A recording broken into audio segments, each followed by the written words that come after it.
नमस्कार मेरे प्यारे दोस्तों। कहते हैं हार हो जाती है जब मान लिया जाता है, कहते हैं हार हो जाती है जब मान लिया जाता है, जीत तब होती है जब ठान लिया जाता है। जीवन में दुख, तकलीफ, मुसीबत और परेशानी की परिस्थितियां आती रहती हैं। इनसे डर कर या हार कर भागने की जगह आपको अपना हौसला बरकरार बनाए रखना चाहिए। तो मेरे प्यारे दोस्तों, कहानी शुरू करने से पहले आप लोगों से मेरा कहना है कि वीडियो को शुरू से अंत तक जरूर देखिए, ताकि आपके अंदर भी वो ताकत आए जो आपके अंदर होना चाहिए। तो वीडियो को लाइक और चैनल को सब्सक्राइब जरूर करें, ताकि जब भी वीडियो आए तो आपके पास सूचना जाए। जब भी कोई इंसान दुनिया के शोर शराबे से अलग होकर जब अकेले में समय बिताता है, तभी उसके दिमाग में नाना प्रकार की चिंताएं जन्म लेने लगती हैं। मनुष्य की प्रवृत्ति ही ऐसी है कि वो ज्यादातर समय नकारात्मक ही सोचता है। अपने लक्ष्य को कैसे प्राप्त किया जाए, ये सोचने की जगह है। वो ये सोचता है कि अगर लक्ष्य पूरा नहीं हुआ तो मैं क्या करूंगा, और इस प्रकार की नकारात्मक विचारधारा के कारण जीवन प्रांत डर डर कर जीता रहता है। अगर पूरी बुद्धिमानी और सजगता के साथ इस डर को समझाना जाए तो यही डर इंसान के पतन का कारण बनता है। ऐसा मनुष्य जो खुद पर संजय करता है, खुद पर संदेह करता है, भला वो कैसे सफल हो सकता है। लेकिन बुद्धिमानी से अगर इस डर का उपयोग किया जाए तो यही डर उसकी सबसे बड़ी ताकत बन सकता है। काश केवल एक बार उसने खुद पर विश्वास किया होता तो उसे मालूम होता है कि उसके डर में ही उसकी ताकत का रहस्य छुपा हुआ है। ये कहकर सन्यासी चुप हो गया और चुपचाप अपने कदमों पर ध्यान लगाते हुए जंगली घास पे से आगे बढ़ने लगा। संध्या का समय था। सन्यासी और एक लकड़हारा जंगल में से होकर गांव की तरफ निकल रहे थे। सन्यासी के ये शब्द लकड़हारे को कुछ समझ में नहीं आए। वो सोच रहा था कि डर में ताकत कैसे हो सकती है। डर तो आदमी को कमजोर बनाता है। अपने मन की उत्सुकता को जब वह काबू नहीं कर सका तो उसने सन्यासी से पूछा कि महात्मा, ना आप ये क्या कह रहे हैं कि डर में ताकत होती है? डर तो आदमी को कमजोर बनाता है। उसे तो अपना डर दूर करना चाहिए। करारा अपनी बात पूरी कर पाता उससे पहले ही उसे एक शेर की दहाड़ सुनाई दी। शेर की गर्जन सुनकर लकड़हारे का रोम रोम कांप गया। उसके कान खड़े हो गए। जंगल से आती एक एक आहट उसे साफ सुनाई दे रही थी। उसके कदम वहीं पर जम गए थे। वो भी नहीं पा रहा था। उसे पता था कि थोड़ी सी हरकत उसकी जान जोखिम में डाल सकती है। उसका दिल तो तेजी के साथ धड़क रहा था, लेकिन फिर भी वो अपनी सांसों पर काबू पाने का प्रयास कर रहा था। कुछ देर बाद जब खतरा टल गया तब सन्यासी ने कहना शुरू किया। सन्यासी ने कहा कि अभी जब तुम डरे हुए थे तो तुम्हारे शरीर का रोम रोम जाग गया था। जंगल से आ रही छोटी से छोटी आहट पर भी तुम्हारा ध्यान लगा हुआ था। तो इस प्रकार अपने मन के डर के कारण तुम होश में आ पाए, तुम पूरा ध्यान लगा पाए। इससे पहले जब तक तुम्हें शेर की दहाड़ सुनाई नहीं दी थी तब तक तुम अपने विचारों में खोए हुए थे। लेकिन जैसे ही तुम्हें शेर की दहाड़ सुनाई दी, वैसे ही तुम्हारे सारे विचार गायब होकर हम वर्तमान में उपस्थित हो गए थे। यदि तुम्हें अभी शेर से बचकर भागना होता या फिर उससे लड़ना होता तो तुम्हें अपने शरीर की वो क्षमता देखने को मिलती जो आज तक जीवन में तुमने खुद भी महसूस नहीं की होगी। जब कोई कुत्ता तुम्हारे पीछे दौड़ता है, उस समय तुम्हारी जो रफ्तार होती है वो तुम्हारी आम जिंदगी से कहीं ज्यादा होती है। साधारण जीवन में तुम इतने तेज नहीं दौड़ पाओगे जितना कि एक कुत्ते के सामने दौड़ पाओगे। ये ताकत या कहें कि हमारे शरीर की क्षमता अभी देखने को मिलती है जब हमारा मन डर में होता है। किसी डरावनी परिस्थिति में हमारा मस्तिष्क और हमारा शरीर अपने उच्चतम श्रेणी में काम करता है। जो काम तुम आम जिंदगी में नहीं कर पाते वो तुम्हें डराकर कराया जा सकता है। जहां पर भी तुम्हें डर का एहसास होता है वहीं पर तुम्हारी इंद्रियां पूर्ण रूप से सक्रिय हो जाती हैं। तुम्हारे कानों की सुनने की क्षमता तेज हो जाती है, दृष्टि एकटक हो जाती है, पूरी सजग हो जाती है, सक्रियता बढ़ जाती है।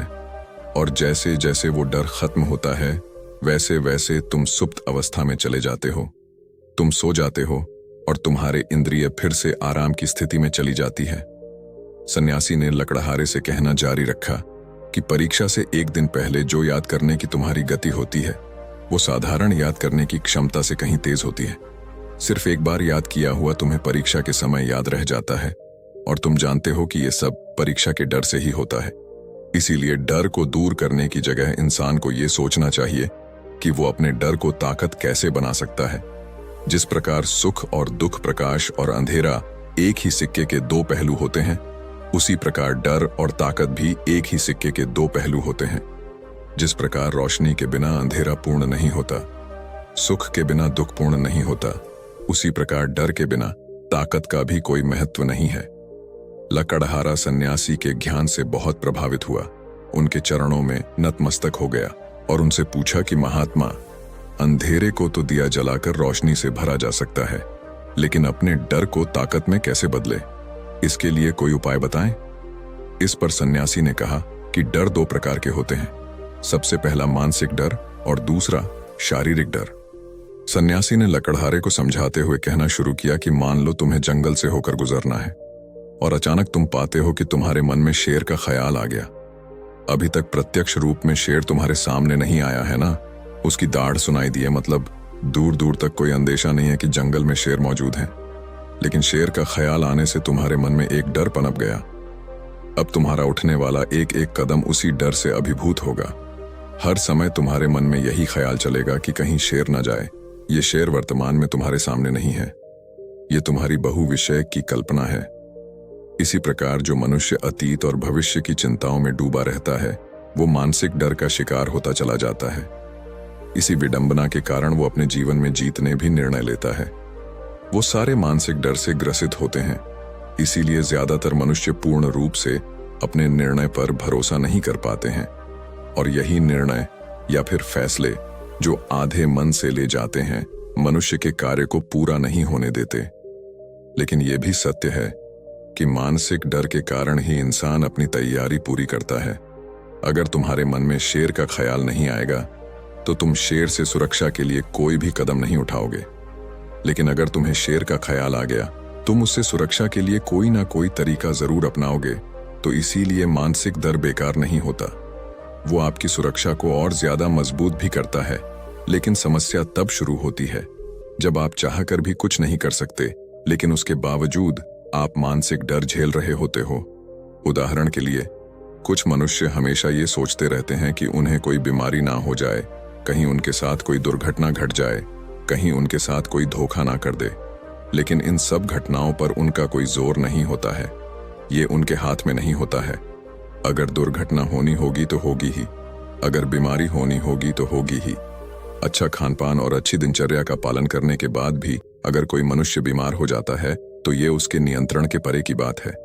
अपनी तरफ से उसने पूरी कोशिश की और यही उसका कर्तव्य था। उसमें कोई कुछ क्या कर सकता है? जो घटनाएं इंसान की पहुंच के परे होती है, वो उनसे भी परेशान होता रहता है, उनसे भी उसका मन घबराता रहता है, और यही मानसिक डर उसके पतन का कारण बनता है। और यही मानसिक डर अगर सही तरीके से इस्तेमाल किया जाए तो मनुष्य समझदार और अनुभवी कहलाएगा। जो इंसान ये सोचता है कि कांटे सिर्फ दर्द देने के लिए ही बने हैं, वो ये भूल जाता है कि कांटे ही फूलों की रक्षा करते हैं। इसी प्रकार एक ज्ञानी मनुष्य किसी भी चीज का उपयोग अपने सकारात्मक तरीके से कर सकता है, लेकिन एक अज्ञानी मनुष्य है, अपनी अज्ञानतावश उन चीजों को भी छोड़ देता है जो उसके लिए उपयोगी होती है। विवेकशील मनुष्य फेंके गए पत्थरों का भी महल खड़ा कर लेता है, लेकिन एक वैज्ञानिक मनुष्य उन पत्थरों को दूसरों पर फेंकता रहता है। अगर किसी मनुष्य को अपने मानसिक डर को ताकत में बदलना है तो उसके कुछ नियम हैं, कुछ उपाय है। सबसे पहला उपाय अपने विचारों का निरीक्षण। अगर हम अपने जीवन में अपने विचारों का निरीक्षण करेंगे तो हम पाएंगे कि ज्यादातर विचार हमारे काल्पनिक होते हैं, और इसीलिए जो डर उन विचारों के कारण पनपता है वो भी काल्पनिक होता है। ज्यादा सोचने वाले लोगों को जब सोचने के लिए कुछ नहीं मिलता तो वो निरर्थक बातों के बारे में सोचने लगते हैं, और वो बेकार के विचार उसे तो परेशान करते ही हैं, साथ के साथ उसके परिजनों को, उसके सगे संबंधियों को भी परेशान करते हैं। इसीलिए ज्यादा सोचने वाले लोगों को यह समझना चाहिए कि मन में उठ रहे तमाम विचारों में से काम के विचार कौन से हैं और बेकार के विचार कौन से हैं। जो निरर्थक विचार हो उन्हें दूर करते जाओ, और जो सार्थक विचार हो उनको गहराई से सोचना शुरू करो। तभी तुम्हारी समस्याओं के, तुम्हारी उलझनों के उपाय निकलेंगे। मानसिक डर को दूर करने का दूसरा उपाय है उसका सामना करना। इसका मतलब यह नहीं है कि तुम शेर के सामने जाकर खड़े हो जाओ। बल्कि इसका मतलब यह है कि पूर्ण सुरक्षा के साथ तुम जंगल में जा रहे हो।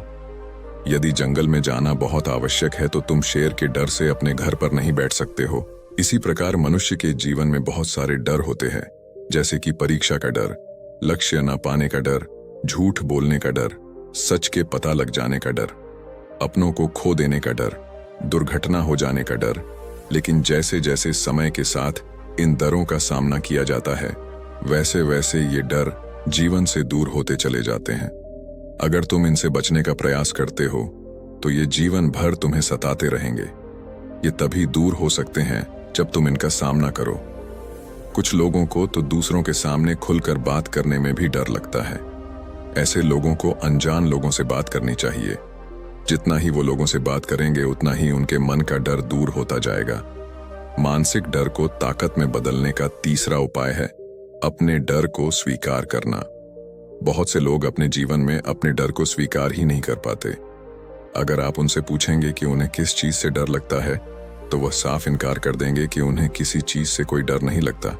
लेकिन दूसरों की नजरों में ऊंचा उठने के लिए ये झूठ उन्हें बहुत महंगा पड़ता है। अगर वो अपने डर को स्वीकार करना नहीं सीखेंगे तो वो जीवन पर्यंत उस डर से मुक्त नहीं हो पाएंगे।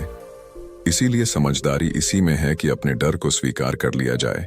अगर आपको किसी चीज से डर लगता है तो किसी से शर्माने की या झिझकने की जरूरत नहीं है। हर मनुष्य को, हर इंसान को किसी ना किसी चीज से डर लगता ही है। और आप पाएंगे कि जैसे ही आप अपने डर को स्वीकार करते हैं वैसे ही आपका डर खत्म होना शुरू हो जाता है। और जितना ही आप अपने डर को छुपाने की कोशिश करेंगे आपका डर उतना ही मजबूत होता चला जाता है। ये सारे तरीके तुम्हारे मानसिक डर को दूर कर सकते हैं, लेकिन शारीरिक डर को दूर करने के लिए तुम्हें दूसरे तरीके अपनाने होंगे। सबसे पहले यह समझो कि शारीरिक डर कौन सा होता है। मान लो तुम किसी जंगल से गुजर रहे हो और अचानक तुम्हारे सामने शेर आ जाता है। तुमने पहले नहीं सोचा था कि शेर तुम्हारे सामने आ सकता है, लेकिन जब वो तुम्हारे सामने आता है तो तुम्हारी सारी शारीरिक गतिविधि या शिथिल हो जाती है। तुम्हारी सांसें अटक जाती हैं, मस्तिष्क काम करना बंद कर देता है और तुम्हारा दिल तेजी के साथ धड़कने लगता है। तो इसीलिए जब बिन सोची बात हमारे साथ घटित होती है तो हमारा शरीर उस डर को महसूस कर पाता है और वही शारीरिक डर कहलाता है। ऐसे समय में शारीरिक डर को दूर करने के कुछ उपाय हैं, कुछ तरीके हैं। सबसे पहला उपाय तो यही है कि अपने ऊपर संयम रखें।